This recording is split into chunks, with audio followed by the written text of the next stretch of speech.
नमस्कार साथियों, मैं भी प्यारी टेक्निकल वेद में आप सभी का स्वागत करता हूं। तो दोस्तों, आज की वीडियो में हम बात कर रहे हैं कि जब हम साला सिद्धि ऑनलाइन सबमिट करते हैं तो उसमें कुछ 2-3 फॉर्मूलाज हमें काम में लेने पड़ते हैं। तो उनको हम किस तरह से काम में लेंगे, तो जिसमें एक तो है कि छात्रों की जो औसत उपस्थिति प्रतिशत उपस्थिति हमें सबमिट करनी पड़ती है, वहाँ पर हम फॉर्मूला किस तरह से काम में लेंगे। जो कि साला सिद्धि ओपन करते हैं तो जो लर्नर्स जो टैब है ये वाला, इसको ओपन करते ही ये लर्नर्स प्रोफाइल ओपन हो जाती है, जिसमें डेमोग्राफिक प्रोफाइल एकेडमिक सेशन 2022-23 का डेटा हमें फिल करना पड़ता है। यहाँ बॉयज़ की प्रतिशत उपस्थिति और गर्ल्स की प्रतिशत उपस्थिति यहाँ पर हम किस तरह से अप्लाई करेंगे, किस तरह से फिल करेंगे। इसमें देखिए, मान लीजिए आपके पास एक क्लास में कुल 50 विद्यार्थी हैं, जिसमें लड़कों की संख्या 30 है और लड़कियों की संख्या 20 है, और उस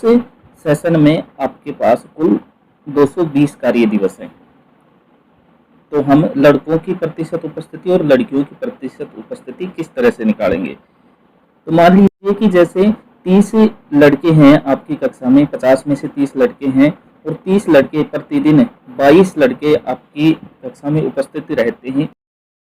हो सकता है आपकी कक्षा में 20 हो, 25 भी हो सकते हैं, कम ज़्यादा हो सकते हैं। मैंने एक आइडिया लिया है कि जैसे 30 में से 22 लड़के प्रतिदिन आते हैं, तो एक महीने में कितने आ जाएंगे, 22 इंटू 30 660।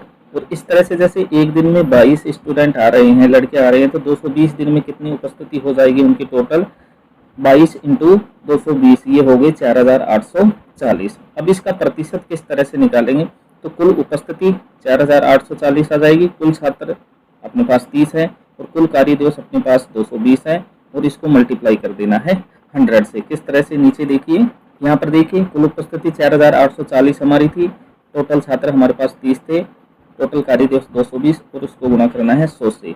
इसको सिंप्लीफाई हम करेंगे तो ये आ जाएगा 73.33। ये तो आपकी बॉयज़ की प्रतिशत उपस्थिति हो गई। इसी तरह से लड़कियों की निकालेंगे तो जैसे लड़कियों को अपन ने 20 माना था, 50 में से 20 लड़कियां थी और 30 लड़के, तो 20 लड़कियों में से प्रतिदिन 17 आ रही हैं, कोई दिन 18 भी आ सकती हैं, कोई दिन 15 भी आ सकती हैं। तो आपको ये कैलकुलेशन कर लेना है, एवरेज उपस्थिति आपको लेनी है महीने की, कि भी एक महीने में एवरेज उपस्थिति एक दिन की कितनी आ रही है, उस हिसाब से आपको कैलकुलेशन करना है। तो 17 के हिसाब से 220 दिन की टोटल उपस्थिति हो गई ये 3740। अब इसका प्रतिशत किस तरह से निकालेंगे हम, तो 3740 तो टोटल उपस्थिति हो गई, 20 हमारे पास लड़कियों की संख्या है, 220 टोटल कार्य दिवस है, और उसको मल्टीप्लाई करेंगे 100 से, तो ये लड़कियों की उपस्थिति हो गई 85%। अब लड़कों की कितनी थी, 73.33, और इन दोनों की जो कमाइंड जो प्रतिशत बनता है आपका टोटल पूरी क्लास का, वो अपने आप साला सिद्धि जब हम ऑनलाइन करेंगे तो अपने आप वो वहाँ पर शो हो जाएगा। तो इसमें हमें एक तो ये टैब भरनी होती है, दूसरा इसके बाद अपना जो आता है इसी लर्नर्स टैब में ही ये आएगा लर्निंग आउटकम्स। इसको किस तरह से भरना है, इसमें देखिए आपको क्लास वाइज डेटा भरना है।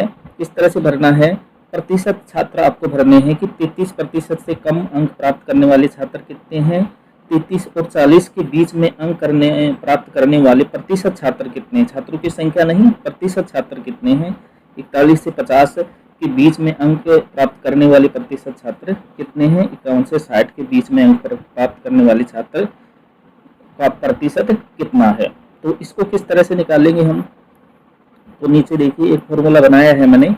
यहाँ पर देखिए, मान लीजिए अपनी कक्षा में कुल 50 छात्र हैं और 50 छात्रों में हमें 100% बांटना है टोटल, यानी कि जैसे 33 से नीचे वाले 10% हैं, 33 से 40 के बीच में 10% है, 41 से 50 के बीच में 6% है, तो ये टोटल प्रतिशत हमारा 100 हो जाएगा। अब टोटल छात्र अपने पास 50 हैं, तो एक छात्र के हिस्से में 2% की हिस्सेदारी आ रही है, ये मानकर हम चलते हैं।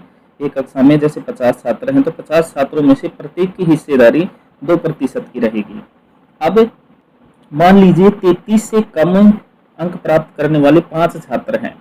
अब एक छात्र की हिस्सेदारी प्रतिशत में 2% की है, तो 5 को 2 से गुणा करेंगे तो ये इनका प्रतिशत आ जाएगा 10%। 33 से 40 अंकों के बीच में जो छात्र संख्या है वो भी 5 है, एक छात्र की जो प्रतिशत में हिस्सेदारी है वो 2% की है, तो ये टोटल 10% हो गया। 41 से 50 के बीच में अंक प्राप्त करने वाले छात्रों की संख्या 3 है और प्रत्येक छात्र की हिस्सेदारी 2% की है, तो 3 की कुल हिस्सेदारी 3 दूनी 6% हो गई। इसी तरह से 51 से 60 के बीच में अंक प्राप्त करने वाले छात्र 2 हैं और प्रत्येक की हिस्सेदारी 2% है, तो दोनों की 4% हिस्सेदारी हो गई। इसी तरह से 71 से 70 के बीच में अंक प्राप्त करने वाले विद्यार्थियों की संख्या यहाँ पर 15 है और प्रत्येक की हिस्सेदारी 2% है, तो टोटल 30% हो गया। तो यहाँ पर ये आपका टोटल प्रतिशत 100 हो जाना चाहिए और यहाँ पर 5 गुणा 2, 3 गुणा 2 कर रहे हैं, तो यहाँ पर जो छात्र संख्या है ये आपकी 50 से ज़्यादा नहीं जानी चाहिए। तो इस तरह से ये आप यहाँ पर सबमिट कर लेंगे लर्निंग आउटकम्स में।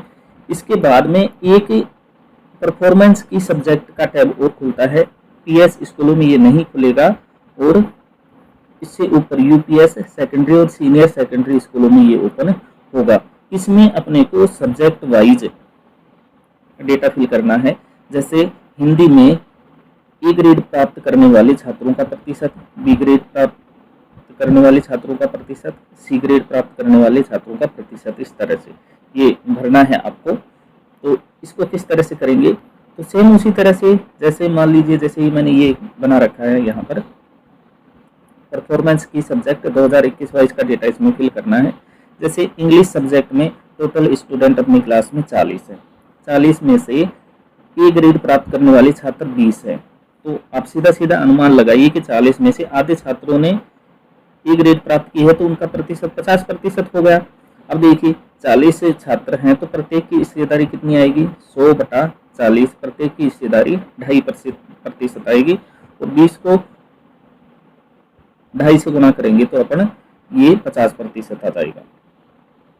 फिर जैसे बी ग्रेड 10% छात्रों ने प्राप्त किया है, तो 10 गुना 2.5 इक्वल टू 25%, यानी कि बी ग्रेड प्राप्त करने वाले छात्रों का प्रतिशत 25% है। इसी तरह से सी ग्रेड भी 10 छात्रों ने प्राप्त किया है, तो 10 को 2.5 से गुणा करेंगे तो सी ग्रेड भी 25% छात्रों ने प्राप्त की है, तो 25 और 25 50%, तो बी और सी ग्रेड और 50% ए ग्रेड, इस तरह से ये आपका हो गया। इसी तरह से हिंदी का भर देंगे, जैसे हिंदी में 30 छात्रों ने ए ग्रेड प्राप्त की है 40 में से, तो 30 गुणा 2.5 करेंगे तो 75% छात्रों ने ए ग्रेड प्राप्त की। फिर उसके बाद हिंदी में 5 छात्रों ने बी ग्रेड प्राप्त की, तो 5 गुणा 2.5 करेंगे तो 12.5% छात्रों ने बी ग्रेड प्राप्त की। इसी तरह से 5 छात्रों ने सी ग्रेड प्राप्त की, तो 5 को 2.5 से गुणा करेंगे तो 12.5% ही छात्रों ने सी ग्रेड प्राप्त की। ये टोटल 75%, 12.5 और 12.5, यानी कि 75 और 25, ये टोटल हो गया आपका 100%। तो इस तरह से आपको ये तीनों फॉर्मूलाज आपको यूज करने हैं और साला सिद्धि में ऑनलाइन भरते समय आप इनको यूज कर सकते हैं। साला सिद्धि किस तरह से भरनी है इसका मैंने एक अलग से वीडियो बना रखा है, वीडियो की डिस्क्रिप्शन में उसका लिंक मिल जाएगा, आप उसे देख सकते हैं। इसके अलावा आपको ये फॉर्मूलाज की पीडीएफ चाहिए तो हमारे टेलीग्राम चैनल पर ये उपलब्ध रहेगी। आप अगर इसको डाउनलोड करना चाहते हैं तो वहाँ से डाउनलोड भी आप इसको कर सकते हैं। तो आज की वीडियो में दोस्तों इतना ही। अगर वीडियो अच्छी लगी हो तो वीडियो को लाइक करें, शेयर करें और इसी तरह की वीडियो पाने के लिए हमारे चैनल को सब्सक्राइब करें। मिलते हैं नेक्स्ट वीडियो में, तब तक के लिए नमस्कार।